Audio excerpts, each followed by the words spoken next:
Le livre d'Urantia. Fascicule 54. Problème de la rébellion de Lucifer. L'homme évolutionnaire trouve difficile de comprendre pleinement la signification du mal, de l'erreur, du péché et de l'iniquité, et d'en saisir le sens. L'homme est lent à percevoir que le contraste entre la perfection et l'imperfection produit le mal potentiel, que le conflit entre la vérité et la fausseté crée la confusion et l'erreur, que le don divin du libre arbitre, qui s'exprime par le choix, mène au royaume divergent du péché et de la droiture, que la recherche persévérante de la divinité conduit au royaume de Dieu, tandis que son rejet persistant aboutit au domaine de l'iniquité. Ce ne sont pas les dieux qui créent le mal ou permettent le péché et la rébellion. Le mal potentiel existe dans le temps et dans un univers qui embrasse des niveaux différenciés de signification et de valeur concernant la perfection. Le péché est potentiel dans tous les royaumes où des êtres imparfaits sont doués de la faculté de choisir entre le bien et le mal. La seule présence conflictuelle de la vérité et de la contre-vérité, des faits et de la fausseté, constitue le potentiel d'erreur. Le choix délibéré du mal constitue le péché, le rejet volontaire de la vérité et l'erreur. La poursuite persistante du péché et de l'erreur constitue l'iniquité. 1. Vraie et fausse liberté. Parmi tous les problèmes troublants issus de la rébellion de Lucifer, aucun n'a occasionné plus de difficultés que l'inaptitude des mortels évolutionnaires immatures à distinguer la vraie liberté de la fausse. La vraie liberté est la quête des âges et la récompense du progrès évolutionnaire. La fausse liberté est la subtile duperie de l'erreur du temps et du mal de l'espace. La liberté durable est fondée sur la réalité de la justice, de l'intelligence, de la maturité, de la fraternité et de l'équité. La liberté est une technique autodestructrice de l'existence cosmique quand ces mobiles sont dépourvus d'intelligence, inconditionnelle et incontrôlée. La vraie liberté se relie progressivement à la réalité et reste toujours pleine d'égards pour l'équité sociale, l'équité cosmique, la fraternité universelle et les obligations divines. La liberté est suicidaire quand elle est divorcée d'avec la justice matérielle, la droiture intellectuelle, la longanimité sociale, le devoir moral et les valeurs spirituelles. La liberté est inexistante en dehors de la réalité cosmique, et toute réalité de personnalité est proportionnelle à ses relations avec la divinité. La volonté autonome sans retenue est l'expression de soi sans contrôle équivalent à un égoïsme que rien ne vient adoucir, un summum d'impiété. La liberté non accompagnée d'une victoire toujours plus étendue sur soi-même est une fiction d'une imagination de mortel égoïste. La liberté motivée par le moi est une illusion conceptuelle, une cruelle duperie. La licence déguisée sous les vêtements de la liberté est l'avant-coureur d'une abjecte servitude. La vraie liberté est associée à un sincère respect de soi, la fausse liberté est la compagne de l'admiration de soi. La vraie liberté est le fruit de la maîtrise de soi, la fausse liberté est la prétention de s'affirmer soi-même. La maîtrise de soi conduit au service altruiste, l'admiration de soi tend à exploiter autrui afin d'assurer des avantages personnels à l'individu dans l'erreur, disposé à sacrifier l'accomplissement dans la droiture à la possession d'un pouvoir injuste sur ses compagnons. La sagesse elle-même n'est divine et sûre que si elle procède d'une large vue cosmique et de mobile spirituel. Nulle erreur n'est plus grande que la sorte de duperie de soi qui conduit des êtres intelligents à la soif d'exercer leur pouvoir sur d'autres êtres, afin de les priver de leur liberté naturelle. La règle d'or de l'équité humaine s'élève contre toutes ces fraudes, injustices, égoïsme et manque de droiture. Seule une liberté authentique et véritable est compatible avec le règne de l'amour et le ministère de la miséricorde. Comment la créature volontaire ose-t-elle empiéter sur les droits de ses compagnons au nom de la liberté personnelle, alors que les chefs suprêmes de l'univers s'effacent avec un respect miséricordieux devant les prérogatives de la volonté et les potentiels de la personnalité? Dans l'exercice de sa liberté personnelle présumée, nul être n'a le droit de priver un autre être des privilèges de l'existence qui lui ont été conférés par les créateurs et qui sont dûment respectés par tous leurs associés, leurs subordonnés et leurs sujets loyaux. Il se peut que l'homme évolutionnaire ait à lutter pour ses libertés matérielles contre des tyrans et des oppresseurs sur un monde de péché et d'iniquité ou durant les premiers temps d'une sphère primitive en évolution, mais il n'en est ainsi ni sur les mondes morontiels ni sur les sphères de l'esprit.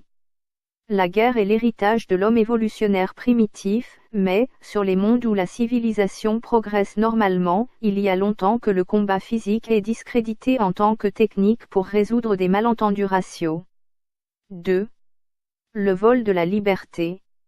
C'est avec le Fils et dans l'Esprit que Dieu projeta l'éternel Avona, et, depuis lors, l'archétype éternel de participation coordonnée à la création, le partage a toujours prévalu. Cet archétype de partage est le modèle essentiel à suivre par chacun des fils et des filles de Dieu qui s'en vont dans l'espace pour tenter de copier dans le temps l'univers central de perfection éternelle. Toute créature de tous les univers en évolution qui aspire à faire la volonté du Père est destinée à devenir partenaire des créateurs de l'espace-temps dans cette magnifique aventure pour atteindre la perfection expérientielle. Si ce n'était pas vrai, le Père n'aurait jamais doté ces créatures du libre arbitre créatif, il ne les habiterait pas non plus, il n'entrerait pas effectivement en association avec elles au moyen de son propre esprit. La folie de Lucifer fut de tenter l'infaisable, de court-circuiter le temps dans un univers expérientiel. Le crime de Lucifer fut sa tentative de priver de ses droits créatifs chaque personnalité de Satania, de réduire indûment la participation personnelle des créatures, leur libre participation volontaire à la longue lutte évolutionnaire pour atteindre le statut de lumière et de vie à la fois individuellement et collectivement. En agissant ainsi, cet ancien souverain de votre système opposa directement le dessein temporel de sa propre volonté au dessein éternel de la volonté de Dieu tel qu'il est révélé par le don du libre arbitre à toutes les créatures personnelles. La rébellion de Lucifer menaçait ainsi de violer au maximum le libre arbitre des ascendeurs et des serviteurs du système de Satania. C'était la menace de priver perpétuellement chacun de ces êtres d'une expérience passionnante, celle d'apporter quelque chose de personnel et d'unique au monument de sagesse expérientielle qui s'élève lentement et qui existera un jour sous l'aspect du système de Satania devenu parfait. C'est ainsi que le manifeste de Lucifer, déguisé sous l'aspect de la liberté, se dresse dans la claire lumière de la raison comme une menace monumentale pour consommer le vol de la liberté personnelle, et cela sur une échelle dont on ne s'était encore approché que 2 fois dans toute l'histoire de Nébadon. En résumé, Lucifer aurait voulu enlever aux hommes et aux anges ce que Dieu leur a donné, c'est-à-dire le divin privilège de participer à la création de leur propre destinée et à la destinée de ce système local de monde habité.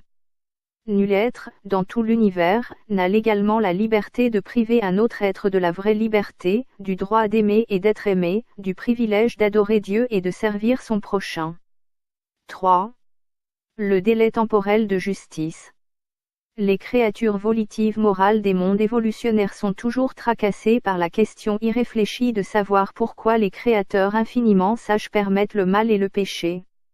Elles ne comprennent pas que le mal et le péché sont inévitables si les créatures doivent être vraiment libres. Le libre arbitre des hommes en évolution et des anges exquis n'est pas un simple concept philosophique, un idéal symbolique. L'aptitude des hommes à choisir le bien ou le mal est une réalité de l'univers. Cette liberté de choisir par soi-même est un don des dirigeants suprêmes, et ceux-ci interdisent à tout être ou groupe d'êtres, dans le vaste univers, de priver une seule personnalité de la liberté qui lui est divinement donnée, pas même pour satisfaire des êtres égarés et ignorants dans la jouissance de ce qu'il appelle à tort la liberté personnelle. Bien que l'identification consciente et délibérée avec le mal, le péché, soit équivalente à la non-existence, l'annihilation, il faut toujours qu'un délai intervienne entre le moment de l'identification personnelle avec le péché et l'exécution du châtiment, lequel survient automatiquement quand on s'adonne volontairement au mal.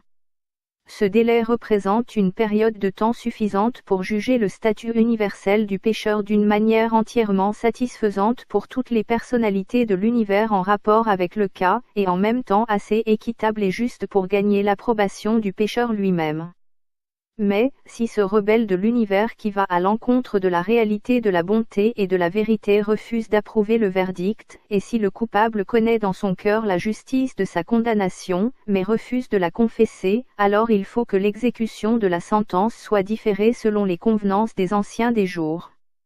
Or les anciens des jours refusent d'anéantir un être avant que toutes les valeurs morales et les réalités spirituelles soient éteintes aussi bien chez l'auteur du mal que chez tous ses partisans et sympathisants possibles.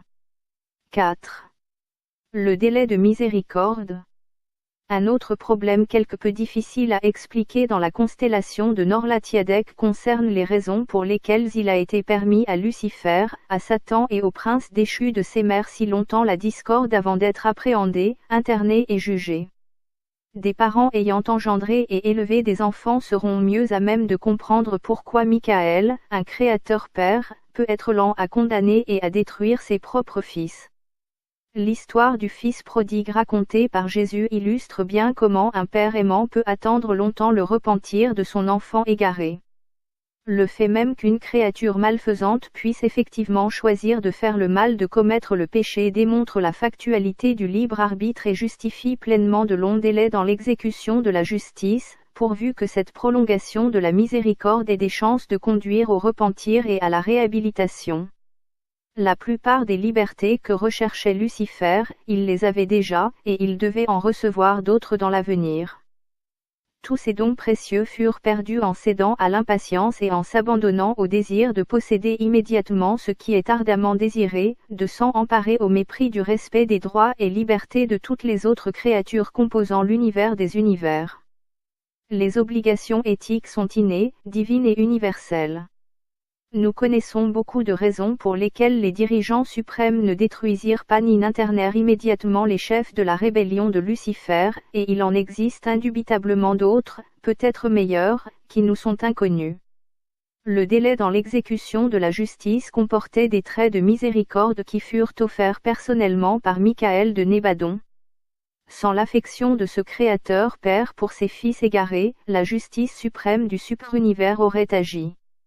Si un épisode tel que la rébellion de Lucifer s'était produit dans Nébadon pendant l'incarnation de Michael sur Urantia, les instigateurs de ce mal auraient pu être immédiatement et absolument annihilés. La justice suprême peut agir instantanément lorsqu'elle n'est pas tempérée par la miséricorde divine. Le ministère de miséricorde auprès des enfants du temps et de l'espace prévoit toujours ce délai, cet intervalle salutaire entre les semailles et la moisson. Si la graine semée est bonne, ce délai permet la mise à l'épreuve et l'affermissement du caractère. Si la graine semée est mauvaise, ce délai de miséricorde laisse le temps au repentir et à la rectification. Ce retard dans le jugement et l'exécution des malfaiteurs est inhérent au ministère de miséricorde des 7 super-univers. Ce frein de la miséricorde sur la justice prouve que Dieu est amour, que ce Dieu d'amour domine les univers, et qu'il contrôle en miséricorde le destin et le jugement de toutes ses créatures. Les délais de miséricorde du temps sont accordés par ordre des créateurs usant de leur libre arbitre. L'univers peut tirer profit de la technique de patience employée envers les pécheurs rebelles. Il n'est que trop vrai que le bien ne peut pas venir du mal pour celui qui projette et accomplit le mal, mais il est également vrai que toute chose, y compris le mal, potentiel ou manifeste, travaille ensemble pour le bien de tous les êtres qui connaissent Dieu, aiment faire sa volonté et s'élèvent vers le paradis conformément à son plan éternel et à son dessein divin. Malgré le long délai, d'après le conte du temps sur Urantia, pour juger la rébellion de Lucifer, nous pouvons noter qu'à l'époque de la présente révélation, la première audience du procès en cours de Gabriel contre Lucifer a été tenue sur Uversa, et que, peu après, une décision des anciens des jours a été publiée, ordonnant que Satan soit désormais enfermé dans le monde prison avec Lucifer. Cela met fin à la faculté qu'avait Satan de faire de nouvelles visites au monde déchu de Satania. Dans un univers dominé par la miséricorde, la justice est peut-être lente, mais elle est certaine. 5. La sagesse du délai. Parmi les nombreuses raisons que je connais et pour lesquelles Lucifer et ses acolytes n'ont été ni internés ni jugés plus tôt, je suis autorisé à exposer les suivantes. 1. La miséricorde exige que tout malfaiteur ait un temps suffisant pour élaborer une attitude délibérée et mûrement pesée au sujet de ses mauvaises pensées et de ses actes de péché. 2. La justice suprême est dominée par un amour de Père, et c'est pourquoi la justice ne détruira jamais ce que la miséricorde peut sauver. Le temps nécessaire pour accepter le salut est accordé à tout malfaiteur. 3. Nul père affectueux n'inflige jamais une punition précipitée à un membre de sa famille qui s'est trompé. La patience ne peut fonctionner indépendamment du temps. 4. Bien que la malfaisance soit toujours délétère pour une famille, la sagesse et l'amour exhortent les enfants intègres à supporter un frère égaré pendant le délai que le père affectueux accorde pour que le pécheur se rende compte de l'erreur de sa conduite et embrasse la voie du salut. 5. Indépendamment de l'attitude de Michaël envers Lucifer, et bien que Michaël fût le créateur père de Lucifer, il n'appartenait pas au Fils créateur d'exercer une juridiction sommaire sur le souverain systémique apostat, parce que Michaël n'avait pas encore parachevé la carrière d'effusion qui devait le porter à la souveraineté non qualifiée de Nébadon. 6. Les anciens des jours auraient pu anéantir immédiatement les rebelles, mais ils exécutent rarement les malfaiteurs sans avoir pleinement entendu leur cas. En l'espèce, ils refusèrent de passer outre aux décisions de Michaël. 7. Il est évident qu'Emmanuel conseilla à Michaël de rester à l'écart des rebelles et de permettre à la rébellion de suivre son cours naturel d'autodestruction. Et la sagesse de l'union des jours est le reflet, dans le temps, de la sagesse unifiée de la Trinité du paradis. 8. Sur Édentia, le fidèle des jours recommanda au père de la constellation de laisser les mains libres aux rebelles afin de déraciner au plus vite toute sympathie pour ces malfaiteurs dans le cœur de tous les citoyens présents et futurs de Norlatiadec, de toute créature mortelle, morontielle ou spirituelle. 9. Sur Jérusalem, le représentant personnel de l'exécutif suprême d'Orvonton conseilla à Gabriel de fournir à toute créature vivante la pleine occasion de mûrir un choix délibéré dans les affaires touchées par la déclaration de liberté de Lucifer. Les questions de la rébellion ayant été soulevées, le conseiller du paradis envoyé d'urgence auprès de Gabriel exposa que, si cette pleine et libre faculté n'était pas donnée à toutes les créatures de Norlatiadec, la quarantaine du paradis serait étendue à toute la constellation, afin de se protéger de la présence possible de créatures tièdes ou frappées de doute. Pour laisser les portes de l'ascension au paradis ouvertes aux êtres de Norlatiadec, il était nécessaire de prévoir le plein développement de la rébellion et de s'assurer de la complète détermination de l'attitude de tous les êtres qu'elle toucherait d'une manière quelconque. 10. La divine ministre de Salvington émit un mandat qui constituait sa troisième proclamation indépendante et ordonnait que rien ne fût fait pour guérir à moitié, supprimer lâchement ou masquer autrement le hideux visage des rebelles et de la rébellion. Les armées angéliques reçurent la consigne de veiller à ce que l'expression du péché fût pleinement révélée et reçut des occasions illimitées de se manifester, cette technique étant la plus rapide pour aboutir à la cure parfaite et définitive du fléau du mal et du péché. 11. Un comité d'urgence d'ex-mortels, composé de puissants messagers, de mortels glorifiés ayant eu l'expérience personnelle de situations semblables, et de leurs collègues, fut organisé sur Jérusalem. Il avisa Gabriel que, si l'on recourait à des méthodes de suppression arbitraire ou sommaire, au moins 3 fois plus d'êtres seraient dévoyés. Tout le corps des conseillers du Versa fut d'accord pour recommander à Gabriel de permettre à la rébellion de prendre pleinement son cours naturel, même s'il fallait ensuite 1 million d'années pour en liquider les conséquences. 12. Même dans un univers du temps, le temps est relatif. Si un mortel urantien à durée de vie moyenne commettait un crime transformant la planète en pandémonium, et s'il était appréhendé, jugé et exécuté dans les 2 ou 3 jours après son crime, ce délai vous paraîtrait long. Et pourtant, par rapport à la durée de la vie de Lucifer, la comparaison resterait valable même si son jugement présentement commencé ne devait pas se terminer avant 100 000 ans du temps d'Urantia. Du point de vue du Versa, où le litige est en suspens, on peut estimer le délai relativement en disant que la justice a été saisie du crime de Lucifer 2 secondes et demie après qu'il fut commis. Du point de vue du paradis, le jugement est concomitant avec l'acte. Vous pourriez encore comprendre partiellement tout autant de raisons valables pour ne pas arrêter arbitrairement la rébellion de Lucifer, mais je ne suis pas autorisé à vous les exposer. Je peux toutefois vous informer que, sur Uversa, nous enseignons 48 raisons pour permettre au mal de suivre le plein cours de sa propre faillite morale et de son anéantissement spirituel. Je ne doute pas qu'il y ait encore tout autant de raisons qui me sont inconnues. 6. Le triomphe de l'amour. Quelles que soient les difficultés rencontrées par les mortels évolutionnaires dans leurs efforts pour comprendre la rébellion de Lucifer, il devrait être clair pour tous les penseurs réfléchis que la technique employée vis-à-vis des rebelles est une justification de l'amour divin. La miséricorde aimante accordée aux rebelles paraît avoir entraîné beaucoup d'êtres innocents dans des épreuves et des tribulations, mais toutes ces personnes déchirées peuvent se fier en toute sécurité au juge infiniment sage pour se prononcer sur leur destinée avec autant de miséricorde que de justice. Dans toutes leurs tractations avec des êtres intelligents, le Fils créateur et son Père paradisiaque sont tous deux dominés par l'amour. Bien des phases du comportement des chefs de l'univers envers des rebelles et une rébellion, les pécheurs et le péché sont incompréhensibles, à moins de se rappeler que Dieu en tant que Père a la préséance sur toutes les autres phases de la manifestation de la déité dans tous les rapports entre la divinité et l'humanité. Il ne faut pas non plus oublier que les actes des fils créateurs paradisiaques sont tous motivés par la miséricorde. Si le père aimant d'une grande famille choisit de se montrer miséricordieux envers l'un de ses enfants coupable d'un grave méfait, il peut arriver que l'octroi de la miséricorde à cet enfant qui se conduit mal impose temporairement des privations à tous les autres enfants qui se conduisent bien. Ces éventualités sont inévitables, le risque est inséparable de la réalité consistant à avoir un père affectueux et à être membre d'un groupe familial. Chaque membre de la famille profite de la bonne conduite de tous les autres, et de même il faut que chaque membre souffre immédiatement des conséquences temporelles de l'inconduite de tous les autres.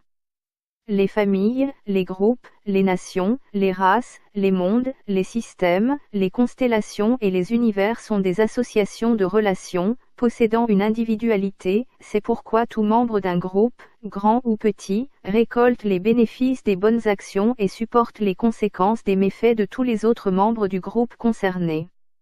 Mais il est bon de clarifier une chose, si vous êtes amené à souffrir des conséquences fâcheuses du péché d'un membre de votre famille, d'un concitoyen, d'un compagnon mortel, ou même d'une rébellion dans le système ou ailleurs, quelles que soient vos souffrances dues à l'inconduite de vos associés, compagnons ou supérieurs, vous pouvez vous fier à la certitude éternelle que ces tribulations ne sont que des afflictions temporaires. Aucune de ces conséquences de la vie fraternelle, l'écart de conduite des membres de votre groupe, ne peut jamais compromettre vos perspectives éternelles ni vous priver le moins du monde de votre droit divin de monter au paradis et d'atteindre Dieu. Et il existe des compensations pour ces épreuves, délais et déceptions qui accompagnent invariablement le péché de rébellion. Parmi les nombreuses répercussions profitables de la rébellion de Lucifer que l'on peut citer, j'attirerai seulement votre attention sur les carrières rehaussées des ascendeurs mortels, citoyens de Jérusalem, qui, par leur résistance au sophisme du péché, se sont placés en position de devenir de futurs puissants messagers, des compagnons de mon ordre. Tout être qui a supporté l'épreuve de ce fâcheux épisode a par là même avancé immédiatement son statut administratif et accru sa valeur spirituelle. Au début, le bouleversement luciférien apparut comme une pure catastrophe pour le système et pour l'univers. Graduellement, ces avantages commencèrent à s'accumuler. Après 25 000 ans du temps systémique, 20 000 ans d'Urantia, les Melchizedek commencèrent à enseigner que le bien résultant de la folie de Lucifer en était arrivé à égaler le mal subi. La somme du mal était alors devenue à peu près stationnaire, ne continuant à croître que sur certains mondes isolés, tandis que les répercussions bienfaisantes continuaient à se multiplier et à s'étendre dans l'univers et le super-univers, et même jusqu'à Avona. Aujourd'hui, les Melchizedek enseignent que le bien résultant de la rébellion de Satania équivaut à plus de 1000 fois la somme de tout son mal. Mais, pour tirer de la malfaisance une récolte bénéfique aussi extraordinaire, il fallait l'attitude sage, divine et miséricordieuse de tous les supérieurs de Lucifer, depuis les pères de la constellation sur Edensia jusqu'au Père universel au paradis. Le passage du temps a rehaussé les bonnes conséquences que l'on pouvait tirer de la folie de Lucifer, et, puisque le mal à châtier avait atteint toute son ampleur en un temps relativement court, il est évident que les dirigeants infiniment sages et prévoyants de l'univers allaient certainement allonger le délai leur permettant de moissonner des résultats bénéficiaires croissants. Indépendamment des nombreuses raisons additionnelles pour appréhender et juger les rebelles de Satania, ce seul gain aurait suffi à expliquer pourquoi ces pécheurs n'ont pas été internés plus tôt et pourquoi on ne les a pas encore jugés et détruits. Les mortels, dont le mental est à courte vue et lié par le temps, devraient y regarder à deux fois avant de critiquer les délais accordés par les prévoyants et infiniment sages administrateurs des affaires de l'univers. L'une des erreurs de la pensée humaine à ce sujet consiste à croire que tous les mortels évolutionnaires d'une planète en évolution auraient choisi d'entrer dans la carrière du paradis si leur monde n'avait pas été maudit par le péché. L'aptitude à refuser la survie ne date pas de l'époque de la rébellion de Lucifer. Les hommes ont toujours possédé le don du libre arbitre quant au choix de la carrière du paradis. À mesure que vous vous élèverez dans l'expérience de la survie, vous élargirez votre conception de l'univers, vous étendrez votre horizon de signification et de valeur, et vous serez ainsi mieux à même de comprendre pourquoi l'on permet à des êtres comme Lucifer et Satan de persister dans leur rébellion. Vous saisirez également mieux comment on peut tirer un bien ultime, sinon immédiat, d'un mal limité dans le temps.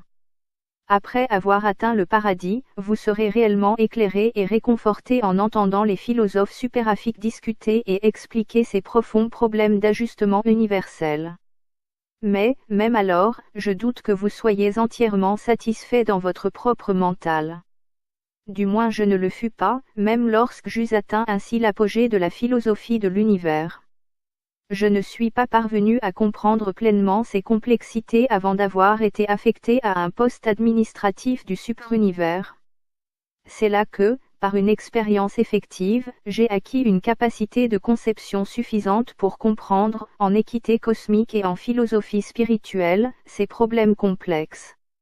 À mesure que vous vous élèverez vers le paradis, vous apprendrez de plus en plus que l'on ne peut comprendre beaucoup d'aspects problématiques de l'administration de l'univers qu'après avoir acquis une capacité expérientielle accrue et une clairvoyance spirituelle supérieure.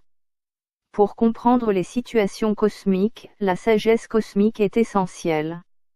Présenté par un puissant messager ayant l'expérience d'avoir survécu à la première rébellion systémique des univers du temps, présentement attaché au gouvernement du super-univers d'Orvonton, et agissant en la matière sur la demande de Gabriel de Salvington.